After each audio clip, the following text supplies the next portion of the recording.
If you're into blues soloing, you might have investigated something called the blues scale. It rather stands to reason, but if you found your early adventures with it aren't quite what you were hoping for, then hopefully this little guide will give you a few ideas on how to get the most from it. So the blues scale then, what are we talking about? Well, first and foremost, and most importantly, it sounds like this.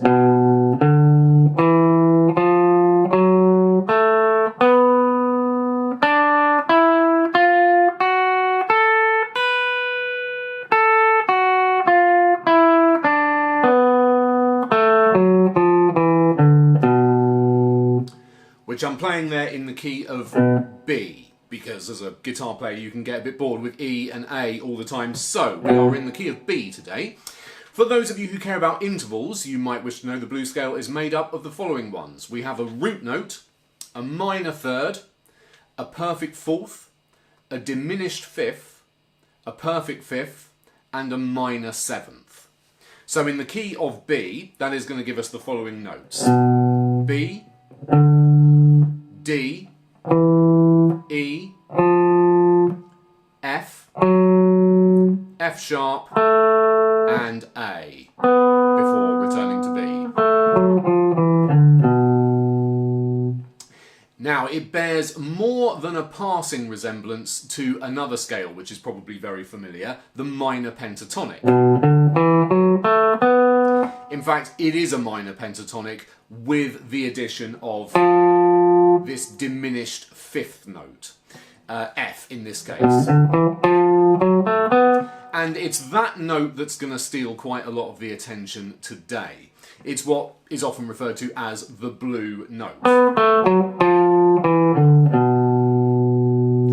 I'll just run you through the shape there as well, just in case it is completely new to you. So in B, we are starting at the 7th fret on the E string, then moving up to 10. Then on the A string, we're going 7, 8, 9. And then on the D string, 7, 9. That's your first octave. Then on the G string, we're going 7, 9, 10. And then on the B string, 7, 10. And then 7 on the top E string. You can, of course, play those same notes in multiple places along the neck. Chances are that's the shape you'd start with, though. Okay, so all well and good, but a scale without context is a bit of a sad and lonely thing, so let's try and make this a little bit musical. Okay, since we're talking about blues for our musical setting, I have been desperately imaginative and I have put together a loop of a 12-bar blues in the key of B, and it goes like this.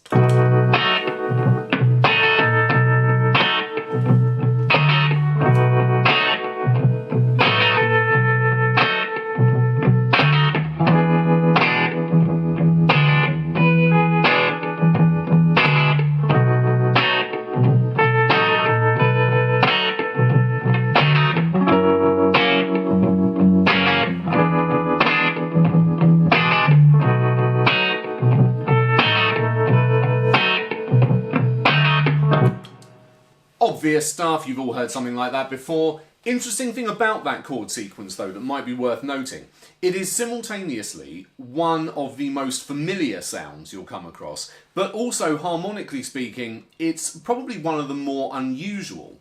You have there a set of chords moving between B7, E7 and F sharp 7. Which as a chord sequence kind of defies the rules of traditional harmony. You have a bunch of notes going into these chords that don't really fit together. They don't belong to any one single scale. And it gives it that slightly unresolved, slightly edgy sort of a feel to it. One of the reasons why the minor pentatonic is such a regular go-to for guitarists soloing over the top of it, because the minor pentatonic is such a delightfully simple scale, it fits over what is actually, in its way, quite a complicated chord sequence. But, as I say, we are dealing with the blues scale, so we are incorporating this diminished fifth note, this blue note. Now, an interesting point about that it doesn't really fit over any of those chords. It clashes with notes that are in each and every one of those chords. To just emphasise the point,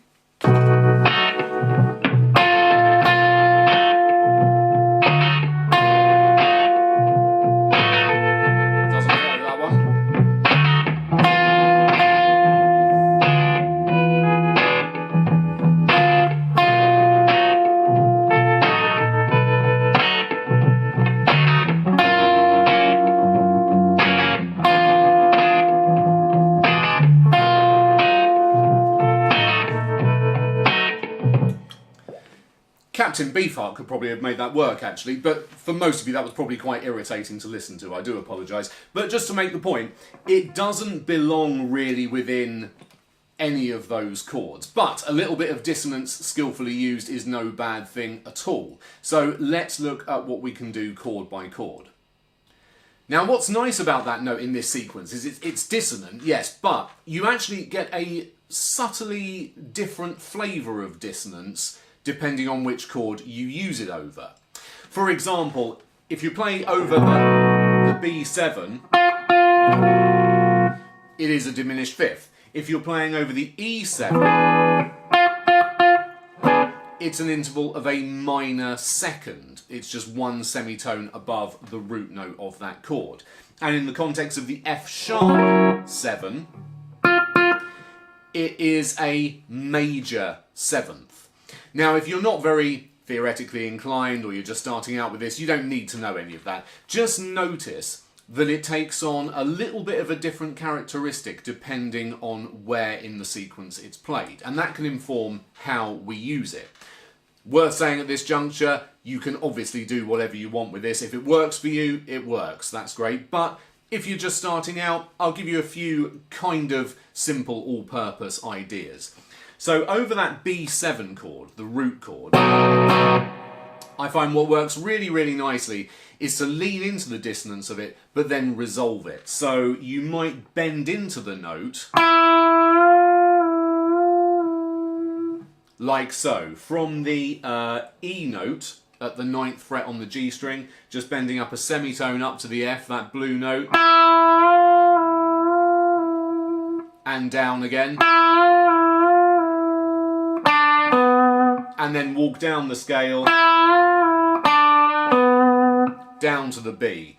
So you get a lovely kind of sweet and sour sort of effect, tension and release. Like so.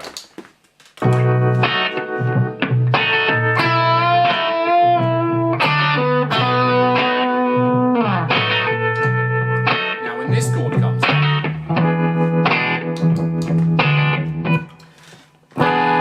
when the E7's being played, you can use it in kind of a similar sort of a way. What I like to do is kind of focus the phrasing around what I'm considering to be the new root note, the E. So I like to slide back into the E from that blue note, from the F. So I'm just sliding back from 10 on the G string back to 9. And then you can return to your B phrase, or some variation thereof.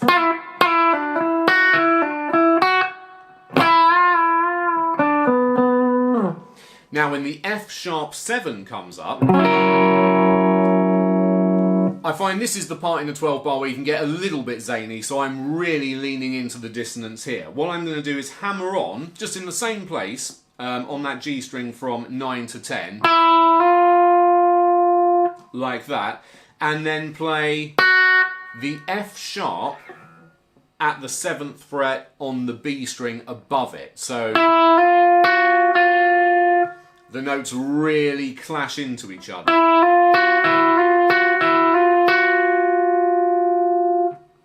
I like the sound of that anyway. You're kind of working your way up chromatically to the root note of the F sharp chord.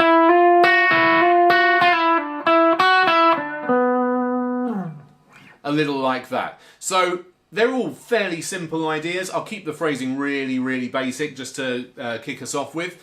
And let's see how that works over the whole sequence.